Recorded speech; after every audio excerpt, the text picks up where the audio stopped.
Because I think अच्छे गाने सुनना आपको बहुत ज़्यादा मोटिवेशन भी देता है, तो गाना सुनना ज़रूर बहुत अच्छा लगता है। गाती नहीं हूँ, मेरे को पता था अभी पूछोगे, मैं गाती नहीं हूँ। पिछली बार पूछा था।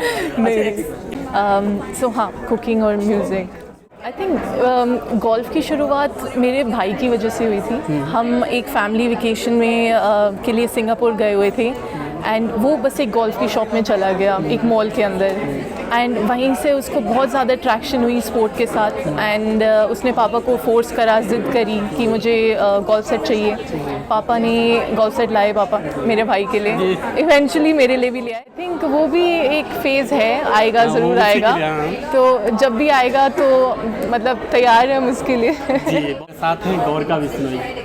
कई बार गुफ्तगू हुई है लेकिन आज ख़ास मौका है और ख़ास बातचीत करूँगा। सबसे पहले हीरो वीमेंस इसी पे बात कर लेते हैं, बाद में हम कुछ और बात करते हैं। क्या संभावना देख रहे हैं? आई थिंक ये जो पूरा टूर्नामेंट है ये मेरे लिए बहुत इम्पॉर्टेंट है, दो रीज़न्स की वजह से। एक तो कि ये मेरे होम कोर्स पे होता है। DLF golf and country club में मैं लास्ट 15 ईयर्स से खेल रही हूँ एंड इंडियन ओपन मैं पिछले 6 साल से खेल रही हूँ, तो इस रीज़न की वजह से बहुत ही इंपॉर्टेंट टूर्नामेंट है मेरे लिए। एंड ऑफ कोर्स हमारा नेशनल ओपन है, इंडियन ओपन है एंड अपनी होम क्राउड के सामने होता है, तो एक वो फीलिंग और रहती है अच्छा परफॉर्म करने की, अच्छा शो करने की। तो ये टूर्नामेंट डेफिनेटली मेरे दिल के काफ़ी करीब है। करीब है, पिछले साल करीब पहुंची भी थी टाइटल के, लेकिन टाइटल मतलब प्याला मुंह तक आके छलक गया था। इस बार आएगा? आई थिंक डेफिनेटली आएगा। एवरी ईयर हर साल में परफॉर्मेंस बहुत इंक्रीज़ हुई है, बेटर हुई है। मेरे पहले इंडियन ओपन में मैंने 45th फिनिश करा एंड मेरे लास्ट इंडियन ओपन में मैंने 7th फिनिश करा, तो आई थिंक ये शो करता है कि हर साल मेरा गेम इम्प्रूव हो रहा है, मैं और कंफर्टेबल हो रही हूँ इंटरनेशनल फील्ड के साथ। तो आई थिंक इस साल अब 7th के बाद तो नंबर 1 ही बनता है। जी बिल्कुल। वैसे नंबर 1 इंडिया की गोल्फर रह चुकी है आप, बहुत कुछ आपने हासिल किया। अगर थोड़ा सा आपके कैरियर पे चलूँ, जब से शुरुआत की थी थोड़ा सा वहाँ पे लेके चलूँ, कैसे शुरुआत हुई आपकी गोल्फ की? आई थिंक गोल्फ़ की शुरुआत मेरे भाई की वजह से हुई थी। हम एक फैमिली वेकेशन में के लिए सिंगापुर गए हुए थे एंड वो बस एक गोल्फ़ की शॉप में चला गया एक मॉल के अंदर, एंड वहीं से उसको बहुत ज़्यादा अट्रैक्शन हुई स्पोर्ट के साथ एंड उसने पापा को फोर्स करा, ज़िद करी कि मुझे गोल्फ सेट चाहिए। पापा ने गोल्फ सेट लाए पापा मेरे भाई के लिए, इवेंचुअली मेरे लिए भी ले आए। जब मैंने मन बनाया कि मेरे को भी खेलना है, तो ऐसे मेरी गोल्फ के साथ शुरुआत हुई एंड ऑलमोस्ट 15-16 ईयर्स हो चुके हैं। मेरा भाई भी प्रोफेशनल गोल्फर है एंड अभी 2 हफ्ते पहले वो इंडियन टूर पे भी जीता है एंड उसकी इंडियन रैंकिंग अभी नंबर 8 है।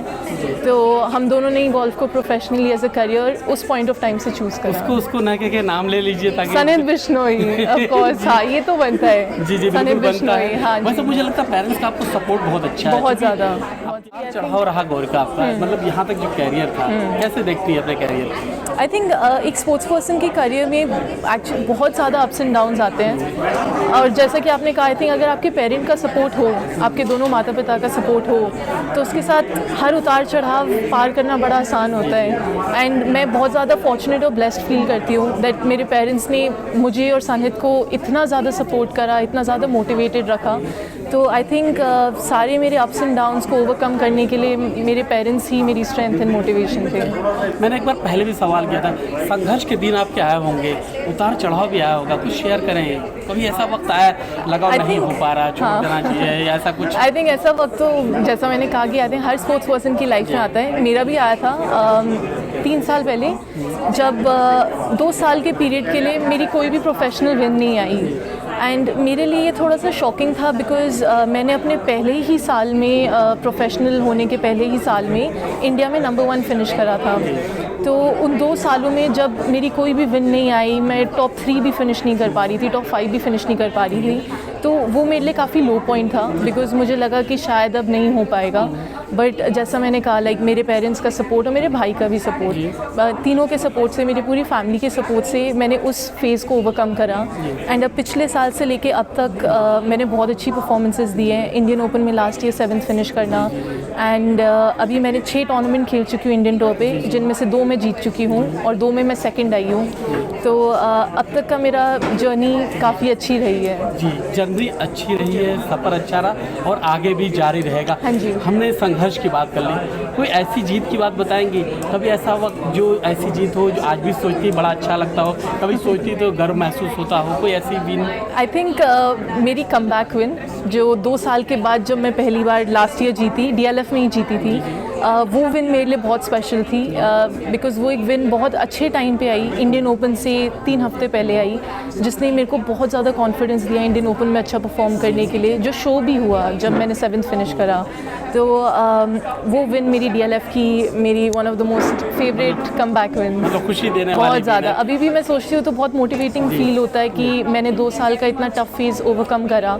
और मैंने बहुत अच्छी फील्ड थी उस टूर्नामेंट में, पूरी फील्ड से बेटर करा, मैं जीती। तो आई थिंक मेरे लिए उस विन को याद करके I feel very proud of my self. अच्छा, गोरखा को इसके अलावा क्या शौक है गोल्फ खेलने के अलावा? आई थिंक गोल्फ के अलावा कुकिंग, मैं बचपन से ही बेकिंग का मुझे बहुत ज़्यादा शौक़ है, तो घर पे बेकिंग करना, म्यूज़िक का मुझे बहुत शौक़ है, मैं पियानो बजाती हूँ, सेल्फ टॉट, ऐसा कहीं सीखती नहीं हूँ क्योंकि इतना टाइम मिलता नहीं।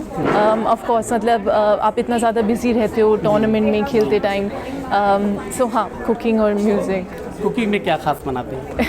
कुकिंग में मैं केक्स बनाना बहुत पसंद करती हूँ, कुकीज़, मतलब बेकिंग आइटम्स। तो बस और गाना सुनना, कुछ ऐसा कुछ? गाना तो हम डेफिनेटली सुनते हैं बिकॉज़ आई थिंक अच्छे गाने सुनना आपको बहुत ज़्यादा मोटिवेशन भी देता है, तो गाना सुनना ज़रूर बहुत अच्छा लगता है। गाती नहीं हूँ, मेरे को पता था अभी पूछोगे, मैं गाती नहीं हूँ। मैंने पिछली बार पूछा था।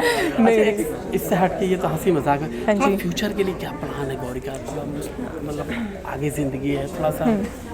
आई थिंक फ्यूचर के लिए यही प्लान है कि हर रोज़ अपना बेस्ट देना है और अपने आप फ्यूचर बेस्ट बनेगा। आई थिंक फ्यूचर को ज़्यादा प्लान करने से भी कुछ नहीं होता, अटेन करना मुश्किल होता है, बट ऑफ कोर्स गोल्फ ने मुझे इतना सब कुछ दिया है, इतनी रिस्पेक्ट दी है, तो मैं हमेशा इस गेम के साथ एसोसिएटेड रहना चाहूँगी एंड ज़रूर आगे चल के इस गेम को ग्रो भी करने की ट्राई करूँगी, जो चंपिका मैम ने करा है और जैसा कविता मैम ने करा है, तो उनके फुटस्टेप्स पे चल के विमेंस गोल्फ को इंडिया में बढ़ाने की अपनी तरफ से पूरी कोशिश दो करूँगी। सवाल और करूँगा। अच्छा। एक तो विश्व कप होने वाला क्रिकेट का, क्रिकेट देखती है?